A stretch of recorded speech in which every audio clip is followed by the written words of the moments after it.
Kozhikode gas cylinder പൊട്ടിത്തെറിച്ച് അപകടം. മുതലക്കുളത്ത് ചായക്കട കത്തിനശിച്ചു.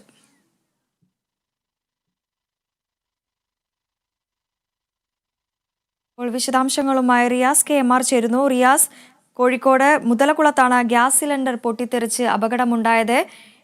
എപ്പോഴായിരുന്നു അപകടം? എന്താണ് ഇത്തരത്തിലൊരു അപകടത്തിന് കാരണം?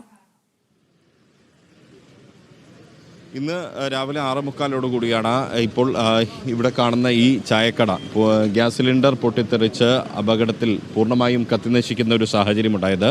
ഗ്യാസ് സിലിണ്ടർ പൊട്ടിത്തെറിച്ച് ുള്ള കടയുടെ ചില്ലുൾപ്പെടെ തകരുന്ന ഒരു സാഹചര്യമുണ്ടായി.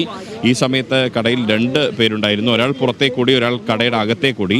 ആ അകത്തേക്കൂടിയ വ്യക്തിക്ക് അദ്ദേഹം പെട്ടെന്ന് ഭയചകിതനായാണ് അകത്തേക്കൂടിയത്. എന്ത് ചെയ്യണമെന്നൊരു വെപ്രാളം അദ്ദേഹത്തിനുണ്ടായിരുന്നു. ആ ഒരു സാഹചര്യത്തിൽ അദ്ദേഹത്തിന് പൊള്ളലേറ്റിട്ടുണ്ട്. എന്തായാലും ഇവിടെ ആളുകളുണ്ട്, അവരോട് ചോദിക്കാം. ഈ പ്രധാനമായി എന്താണ് സംഭവിച്ചത്? എന്താണ് സംഭവിച്ചു പറഞ്ഞ് ഞാൻ അതല്ല, എങ്ങനെയാണ് പിന്നെ ഈ അപകടം എന്ന് പറഞ്ഞാൽ അവർ ഓപ്പണാക്കിയ സിലിണ്ടർ സാധാ യൂസ് ചെയ്യണ മാതിരി യൂസ് ചെയ്ത സമയത്ത് പെട്ടെന്ന് സ്പയർ ഉണ്ടായി. അത് പിന്നെ ഓവറായിട്ട് വന്നു. അങ്ങനെ അവർ കുറച്ച് വെളിയിലിട്ടപ്പോൾ അത് പിന്നെ ഹീറ്റായി കത്തി പൊട്ടിത്തെറിച്ച് അങ്ങനെ കടകൾക്കും പിടിച്ചു. അത്രേ ഉള്ളൂ. ഒരാൾക്ക് പൊള്ളലേറ്റ് 2 പേരുണ്ടായിരുന്നു. അതിൽ ഒരാൾ പുറത്തേക്ക് ചാടി, ഒരാൾക്ക് പൊള്ളലേറ്റ് ഹോസ്പിറ്റലിൽ കൊണ്ടുപോയിട്ടുണ്ട്. എന്താ അവസ്ഥ എന്നറിയില്ല. ഇനി എന്തായാലും ഗ്യാസ് സിലിണ്ടർ ഓൺ ചെയ്യുന്നതിനിടെ, അത് പ്രവർത്തിപ്പിക്കാനുള്ള ശ്രമത്തിനിടെയാണ് അത് പൊട്ടിത്തെറിച്ചത്.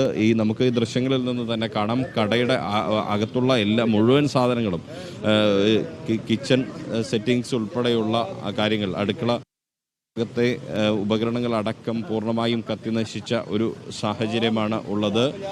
ഇതിൻ്റെ ഷട്ടറുകൾ ഉൾപ്പെടെ കത്തി നശിക്കുന്നു. മേൽക്കൂരയ്ക്ക് ഉൾപ്പെടെ വലിയ തോതിൽ തീപിടുത്തമുണ്ടായി. ആ തീപിടുത്തം പിന്നീട് അഗ്നിരക്ഷാ സേനയുടെ വിവിധ യൂണിറ്റുകളെത്തിയാണ് തീ നിയന്ത്രണ വിധേയമാക്കിയത്. ഒപ്പം തന്നെ വാതക ചോർച്ച തടയാനുള്ള ഒരു ശ്രമവും അഗ്നിരക്ഷാ സേനയുടെ ഭാഗത്തുനിന്നും ഉണ്ടായി. ഇപ്പോൾ പൂർണ്ണമായും സ്ഥിതിഗതികൾ നിയന്ത്രണ വിധേയമാക്കാൻ സാധിച്ചിട്ടുണ്ട്. എന്തായാലും പരിക്കേറ്റ വ്യക്തിയെ ഇപ്പോൾ സ്വകാര്യ ആശുപത്രിയിലേക്ക് കൊണ്ടുപോയിരിക്കുകയാണ്. അദ്ദേഹത്തിനാണ് പൊള്ളലേറ്റത്.